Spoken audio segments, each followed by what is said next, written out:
Hello, and welcome to Take This TV, the television book club podcast where each week we talk about our favorite shows with our friends in the fandom. That's you. Hello. I'm Carmen Askernes, and I'm joined as always by Kimberly Woods. Hello. Hey, hot potatoes. This season we're watching Constellation. What are we talking about today? Today we are talking about the final episode, episode 8. And it's called These Fragments I Have Shored Against My Ruin. Joe is taken to an astronaut rehabilitation clinic where the truth is revealed. Oh my god. Yeah, I don't feel like the truth was revealed. Yeah. I was just telling Carmen, I still feel like I'm in a liminal space here, trying to figure out what's real and what's not. Yeah. Was the truth revealed to you? Let us know what the truth is, please, because we're confused. This episode starts out with Joe that's in space, and she has this line that says, "Alice, even if I'm not here always with you, no matter what happens, my eyes are always on you." And so this is the Joe that's lost her eye, gazing out of the space station down on Earth. Oh, I also thought it was that, like, Space Joe talking. Did you think that too? Yeah. Oh, man, that's creepy. Yeah. That's really creepy. That's how this one kicks off, and that was like, okay, all right, this is what we're doing. The show definitely, I feel like it's always been a thriller, but it, teeters on the edge of horror at some moments, and I feel like you're never ready for the horror elements. No. I just wish it made more sense. Yeah. Joe is taken to a rehab estate. Oh my gosh. Pretty palatial rehab estate. The nicest rehab place. I don't know what, their budget is or who's funding that place, but it's so nice. Yeah. Yep. She sees dead Irina as she's being taken in, and we pretty quickly learn that Joe is preggers. Yeah. Her and Magnus are about to have another baby. Yeah, but as the nuns say, something's a little off with the ultrasound picture. We later learn that it's giving off the same imagery that the cow was. What does that mean?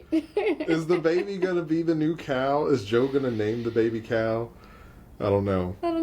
And where's the baby from? And if they're all entangled, is Zombie Joe preggers too? Oh my gosh. That's a nightmare. That's a nightmare. Zombie Joe floating around space station with half of a head.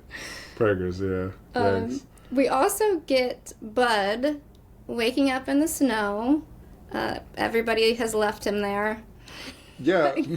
All of these people ran over in these emergency vehicles at the end of the last episode, and I guess they saw Henry Budd in the snow and they were like, "Yeah, he's fine." Yeah, he'll be alright. Yeah. We also have is it Joe's vehicle that he finds that has the recorder in it?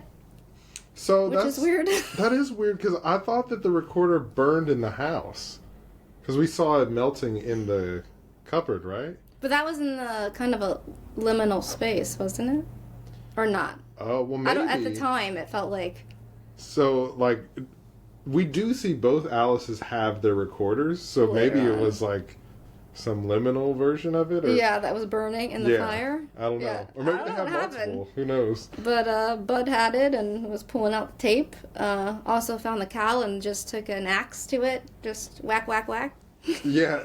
Well, because I feel like when they were in the last episode, when they were going there, oh man, what was the other guy's name? I want to say Francois, but I don't think that was his name. Frederick?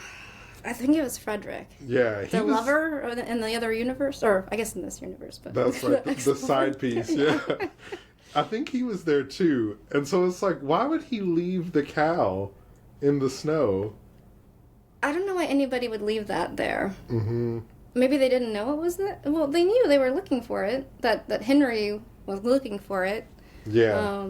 So that was weird. They also left Henry. Or who they thought was Henry. That was weird, so I don't know. I don't know. That part was a little bit plot, but yeah. But he does cut it up. And it kind of cuts back and forth between Bud destroying the cow and Joe being electrocuted with whatever they're doing to Joe at this rehab center. Just pretty intense. It seems more like a prison in some ways. Yeah. And Joe, when she finds out she's pregnant, she says something like, I can't have this child. If I have this child, there's no way I'm getting back. Which again, it's like, okay, is this further solidifying her actual presence in this world if she physically gives birth? Yeah. Yeah. It does seem like Joe's kind of torn in this moment. Because this whole time she's been trying to get back to her version of Alice. And she's trying to explain to everybody, like, my Alice was there. I could smell her. There was a difference. And everybody's just like, take your medicine, play the piano. I don't know why they were so adamant about her playing the piano. I thought something was going to happen when she played it. I feel like, because there was kind of a theme from Irina, like, telling her to, like, get more in this body, accept this body. So I feel like it was, like, part of, like, accept, this is who you are. You're this Joe. Which, the Joe from here could play the piano. So it's like... Oh. That makes sense. Yeah, I think. I mean, that makes sense. Yeah. We also get Alice telling Magnus the truth about, their mommy dying in space, which he did not take well. He was basically like, Mama's crazy. She needs help. Magnus is constantly being the worst. Yeah, I mean, like, Alice is the smartest, best kid ever. She's so smart. She's like, Dad, sit down. I have to tell you something serious. Yeah. Yeah. She I feel like there was a moment where I thought she was trying to just kind of tell Magnus what he wanted to hear, just to be able to see her mom, but it does seem like over time that she kind of gets worn down also. Yeah, I thought too. I was like, oh, smart Alice. Good move. Tell your dad what he wants to hear. Yeah. Like, she was like, it's all made up, She's basically agreeing with what Magnus wanted to go see her mom, but yeah. Mm-hmm. Because Magnus thinks that Joe is filling Alice's head with fantasies and nonsense. Yeah. So, yeah. But we actually get, too, that she's struggling more. Like, I thought initially, as a child, she'd be like, Mommy, you're back, even if Mommy was a little bit off just because she wanted that to be the truth. But, she's very mature, so she... Yeah. But finally, in this episode, we are getting a little bit more of that, and her contemplating, like, well, maybe I could be okay, maybe I got lucky, and is that so bad if, I'm the Alice that gets the mom, and, I think the other one will be fine, and is going to accept it. Yeah. Well, we do have that scene of Alice in the cupboard talking to her friend, who's Paul's daughter. Wendy? Wendy? I don't know. Those characters, like, I feel like those are plot characters that show up just when they kind of need to, like, really drive a point home, so I don't remember her name. Yeah, Paul's daughter. Yeah, Wendy. Wendy. Yeah. And are both of the Alices speaking to their versions of Wendy? Mm-hmm. At the same time, yeah. They're cutting back and forth. I like that moment. I was losing the thread a bit on, like, which version of which character we're following. They had fun in this episode with that, because we get that with the Alice and the Wendy, and then with Magnus and his therapist. Back and forth. That's right.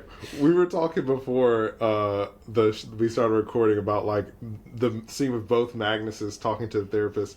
And it's like, so, okay, in both of these universes, Magnus's life is so similar. He has the same job, the same insurance. He can go to the same therapist in the same office at the same time.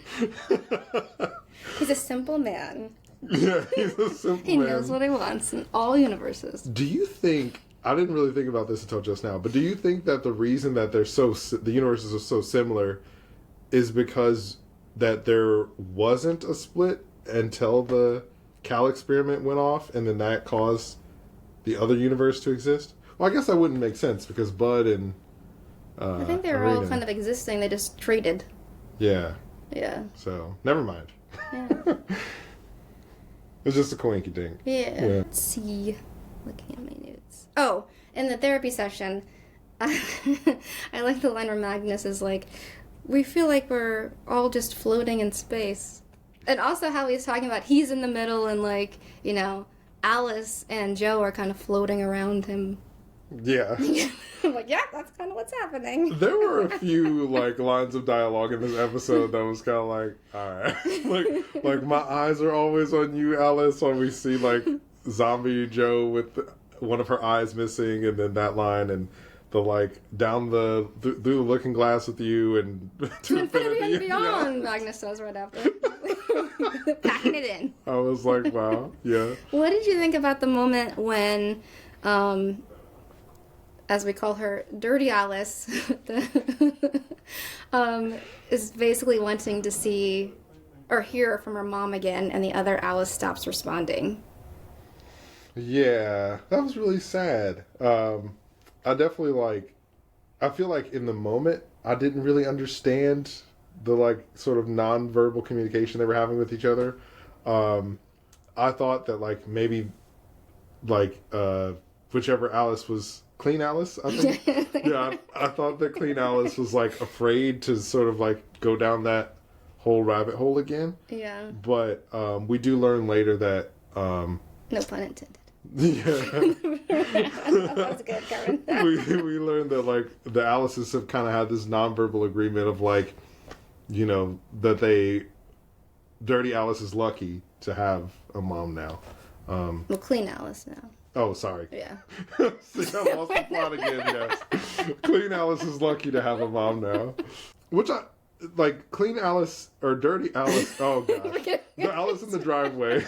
She's like, we both gained something. And I was like, what did you gain? The one that's moving? Yeah. Because she was like, oh, we both gained something. And it's like, what? Clean Alice got a mom. Yeah. What did you get? You didn't, I guess I don't know. Maybe I feel like we were supposed to think that maybe she was trying to repair her relationship with Magnus more, because I feel like Wendy talking to her being like, but you do have a dad, she kind of realized you're right, maybe I should be focusing on this relationship. Oh, I see. Yeah, and so she gained that kind of perspective of I am lucky because I do still have a dad. Yeah, because Wendy was like, your dad's a good dad, and Yeah. Alice was like, he's grumpy. And so I guess Alice decided that even though my dad gaslights me and never listens to things I say, he's a great dad. And I should be grateful for the fact that he feeds me and does the bare minimum that's legally required to be my parent. Glass is half full. I'm just hating on Magnus. But yeah.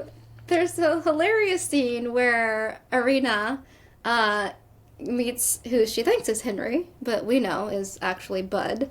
And she doesn't really get it right away. Maybe just because it's something she didn't expect could happen. But she's just like, what's different? Oh, yeah. And I was surprised. It's like, okay, I guess, this is really not a possible thing that happens a lot. This, or she didn't contemplate this, so that was interesting. That was interesting. I definitely thought that she would have recognized that it was not Henry, but I think we kind of through some of the context clues get information about what type of experiences Henry and Irina have had over the past few years or whatever. And it seems like Irina is bothered when Joe mentions the cosmonaut and the recording of the cosmonaut dying. Mm-hmm. But it seems like when Bud mentions switching with Henry, that seems kind of foreign to Irina. Mm-hmm. So maybe she knows that I think the impression I was getting is that she's kind of chalking it up to someone having a multiple personality disorder or some kind of other mental disorder going on. Mm-hmm. But yeah, it definitely is not what I thought was going to happen. What did you think? I wasn't expecting that. Yeah. I thought she would recognize it or think it was more possible than she seemed to. Yeah. So, during Joe's stay at this, luxurious rehabilitation center, we also find out that some of the screaming that we're hearing from upstairs means that there's another guest that Irina's you'll never see him. It's another guest that we have here. Yeah. Yeah. Well, and then she's like, later. If you don't take your medicine and get better, things will get worse. Ominously leaves on that note as the person upstairs is screaming.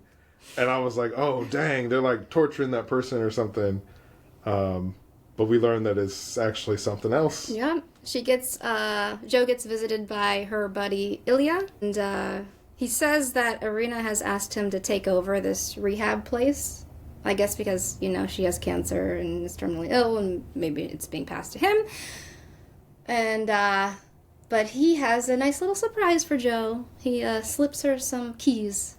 He does. I thought he was lying, like, because the nurse was in the room. Mm-hmm. It's like he was just saying that Irina was giving him permission to be there to, like, slip Joe the keys. Because, I mean, that was the only time we see him, and then she does come back later. But I don't know. True. So. I don't know. Yeah. But, I mean, when he slipped her the keys, I was like, my man! Because at first I was like, oh, no, not you too! I was like, oh, no! Yeah. I guess let's jump to the part where we discover who the man upstairs is. Let's do it. Oh, my gosh. Joe gets a chance in the middle of the night to slip away unnoticed with her keys. But she can't help her curiosity. She has to go upstairs and figure out who the hell is screaming, who is this guy that she's not supposed to see. And as the audience, we're happy, but, you know, part of me is also screaming, get out while you can, what are you doing? Would you have gone back to find out who it was? No! Like, I'm out of here. I mean, yeah, she was just, like, literally being like, my daughter, I need to get to my daughter, like, earlier in the scene. So I was like, go, Joe, go, this is your chance. But yeah, she goes upstairs, and I'm thinking, okay, who's it gonna be? Is it somebody we know? Who could it be? She looks in, and she sees two older men with white hair. Random people. Yeah, I'm like, are they an older version of somebody, or... Yeah. Didn't really recognize it, but Joe is, like, so disturbed by this. Yeah. Yeah. And later we learn she does not escape. She sees this, she loses heart, and goes back to her bed and goes to sleep. All her resolve melts away. Mm-hmm. Yeah. I was kind of disappointed that, and I was disappointed, and I was also like, I don't know about that. That, like, because I feel like her whole drive this whole time has been to get back to Alice. And I think that if being in this place was going to break her, it just feels like it happens really fast. And we don't really get to spend as much time there. And also, like, I think that, at least because of all our theorizing of, like, how we kind of understood how the cow and all the universe hopping works, when Irina tells Joe that, like, there's only one person upstairs, because, like, Joe's trying to wrap her head around what's happening, then it's like, wait, but we know that, like, all of these things that Joe is seeing and experiencing are true, even though everyone's been gaslighting her that they aren't, because of Henry and Bud. Because there's so many other people that Henry and Bud interact with, it's like, unless this is all a dream, this has to be real. So I thought that was kind of disappointing of, like, well, Joe is an astronaut, and we know that Joe is really intelligent and capable and stuff, and so for her to just give up so easily just felt a little weird. Yeah. But I mean, she has been, like, experiencing the worst few weeks, months of her life for, like, a while. So, yeah. And probably has to be questioning her sanity. But I do agree, like, I feel like I'm not opposed to that beat change, but it needed more time for me to really buy it. Yeah. Or for it to feel earned, and it felt kind of rushed. It did. And then when Joe had the key and she was sneaking out and the guard was sleeping there, I was like, look, you're not from this universe. You're dead in this universe. Take that guard out and let's get, you know what? Hey, dead men tell no tales. Like, we're trying to get back to Dirty Alice. We ain't got time for loose ends. We got stuff to do. That's a different show. Yeah. That's not this show. But yeah, it was, I think it was like, all the pieces were starting to come together when Joe and Irina are having that conversation after she saw the person upstairs. And then Irina, I think it's for the first time, really, we kind of see her being vulnerable and honest with Joe. Yeah, it was interesting, this episode with Irina, because it was like, I didn't know how much to believe her. And she's interesting as a character because it's like, okay, it also could be because she believes what she's saying. Like, even if it's not true, she could, you know, whatever she's telling Joe, like, she's telling her, like, to play the piano, to, you know, live here, like, be as in this body as you can be. But maybe she thinks that's the only way to not, like, split into two. Maybe. To shore herself up. Maybe that's how she's dealt with it, yeah. Yeah. Because we do see that scene later where she's, like, emailing a mailing list of astronauts and asking them to share their stories with her. About the madness. The madness in space. of space. Yeah. So, yeah, and she seems like she genuinely, like, is curious to study this. So that was interesting about her character this episode. Yeah. I will say, like, a few episodes ago when she was with Henry, I got the impression that like she was like, "Oh, I'm dying," and I was like, "Oh, she's not gonna make it to the end of the show. She's gonna die." But she's still alive.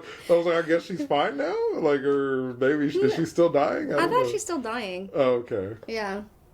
If that guy was lying, I thought that's why he was kind of saying like, "I'm here to take over," because it was a believable, maybe a kind of a known thing that she has cancer.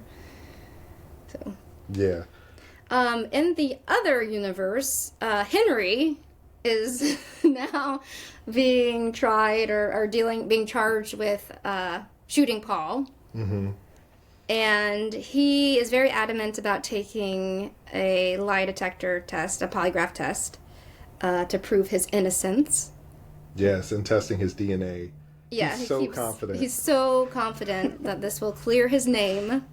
Yes, he passes the, polygraph with flying colors. But they're like, if you believe it's true, it will be true. So it's not going to clear you, buddy. They're going to lock you up. And he's like, but what about the DNA? Does it is it turn in the other direction? I guess he's expecting like a mirror image or something of his DNA. He suspected it would be different. Mm-hmm. Do you think that Henry was right and their DNA is different and the cops lied and they're like, we don't care, we're going to lock you up because we know it was you? Or do you think that like it was actually the same? Because I feel like we've never really seen scientific analysis of two of the people like that. The way they reacted was like they were telling the truth. Like I feel like if the show wanted us to believe that they were covering it up, I didn't really get that from there.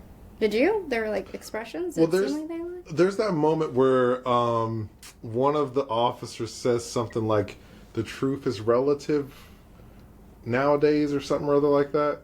I forget the exact line, but she kind of alluded to like, we have so much evidence on you that it doesn't really matter, and yeah, so that's why I was like, I thought she was more like saying that about the polygraph test. Oh, okay. Like, well, if you believe you're saying the truth, then you'll pass it anyway, and the truth is relative. Yeah, I mean, possibly, yeah. But I don't know.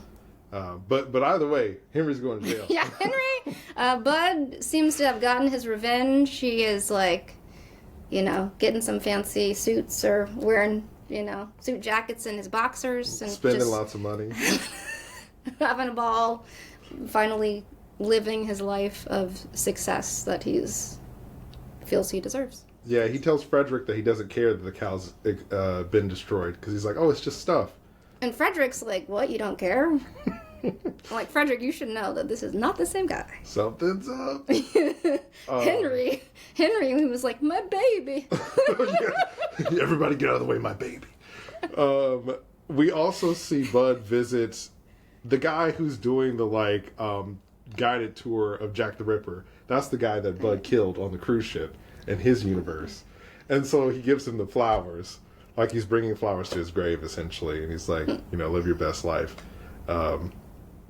Which is like, Bud he's gotten his revenge. He promised he would get it, and he did. Yeah. So he's happy. Yep. I guess he's the only one who really has a happy ending. Well, his version of it, at least. We have that moment we kind of talked about it already a little bit with Irina and Joe, where Joe is asking all the questions we have as the audience about, like, are there two of me? Is one alive? Is one dead? And she's, like, firing off these questions. I'm like, yes, these are our questions. Bro, I was like, when that scene happened, I was like, that would have been the first thing I said. I would have been like, there was two of me. Yeah. Like, my daughter was there. It was two of them. The whole cabin was on fire, and I could see the picture was the cabin.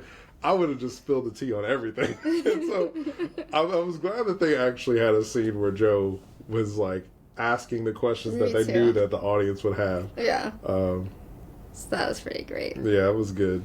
Yeah, so she's trying to get her to accept it, to let it go. And then we also get Alice showing up to visit her mom, since Magnus has finally taken her there. And we get them having this conversation, Joe and Alice, about needing to accept it. Like, Alice is like, Mommy, basically I have you, you have me, the other Alice will be fine. We just have to accept it. Do we accept it? I need a mommy. And then, Joe's like, I need an Alice. But it's not quite clear that they actually accept it. Well, there was that one moment where Alice asks well, Joe says your mom would be proud of you, and she's like, "Are you proud of me?" And I was like, "Oh, my heart! Tell this child that you're proud of her." But yeah, no, I definitely think that like it does seem like they're kind of going through the motions a bit, but we don't necessarily know is this going to last or are they both just kind of like a little downtrodden right now. It seems like Alice is like really, really trying, and Joe is still trying to be in two places at once. She's still holding on to the, the past and not quite ready.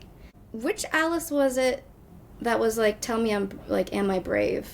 Was that the other Alice to her dad? So where she's like, I'm brave, Anna? Yeah. Yes, the so one I think in the it's driveway. Yeah. I think it's interesting they're both like trying to get this affirmation from their parent on different sides about, are you proud of me? I'm brave, aren't I? Cute. She was asking Magnus if she was brave, and I was like, Magnus doesn't know, that little weasel. No, it was a sweet moment. It was really sad because, she was essentially saying goodbye to her mom because she felt like she was doing the right thing. Yeah. Yeah. And she says, like, I can't be angry at the other Alice for being luckier. Sad. Yeah, that was really sad. Yeah. Both of the Alices are so great in this show. Yeah, they really are. Oh, gosh. That brings us to the last scene. Oh, my gosh. Of this final episode, where we are back up in space with Joe, who we began our journey with, the Joe that died. And she's looking out of the space station, and then we slowly see her turn. We get her eye socket. She catches the iPad. Great product placement, Apple. And she looks like she's alive. Zombie Joe. So she's looking at us. Yeah, because she's kind of floating there as if she's just a corpse in the space station at first. But then when she catches the iPad and blinks her other eye, and it's like, what? So she is alive? Like, what is happening? She's still entangled. So yeah, like, is she still entangled? Is she like, is this version of Joe like the zombie version of Irina? Is Joe going to get cancer just like Irina did because there's one version of her that's dead? We don't know. And then we also have the Paul scene. So oh yeah, Paul. Oh yeah. Yeah. Rewind. He's in the hospital and someone's bringing him like medicine or something, and he snaps awake. And after the nurse kind of gets him to calm down a little bit, he's looking at his hands. And we were talking after we watched the episode, and we think that Paul switched. Oh man, we don't have a dirty and a clean Paul. So the Paul who died, who got his arm cut off, we think he switched back into the universe he's from in the body of the Paul who lived. If that makes sense. Yes, because so he's now back to his right universe, right? His consciousness is. Yes, his consciousness is back to where it should be. So, yay, Paul. That's what we theorize. So you get a happy ending. But does that mean the other Paul is dead? Or, like, are they always going to swap when they die? Are they forever going to... Are they immortal? I don't know. I don't know how it works. Yeah. The other thing we were looking up right before this episode is what this... the name of the episode is from. These fragments I have shored against my ruin. And it's from a T.S. Eliot poem, The Wasteland. So it does seem like in this episode, Irina is trying to get Joe to shore these fragments up of herself. But then in this final scene, when we get zombie Joe looking at us, she seems to still be in two places. Yes. So I don't know. We don't know if she's going to split into two truly, or if she will remain whole in this universe where Alice wants her to be her mom. And yeah, we don't know. I guess we'll have to wait until season 2. But also, like, does that mean that dead Joe, like the clamps on the escape pod? We still don't know who released the clamps on the escape pod. And in one of the universes, Joe and Paul's dead body were in the pod. And so nobody was in the space station. So it's like, did Joe do it both times? And like, when Joe released the clamps, was she releasing the clamps for her other version of herself and for Paul? I don't know.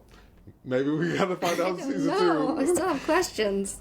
Yeah, who knows? So we'll see. We'll see if they have season 2 and what that's gonna be and what's in store for us.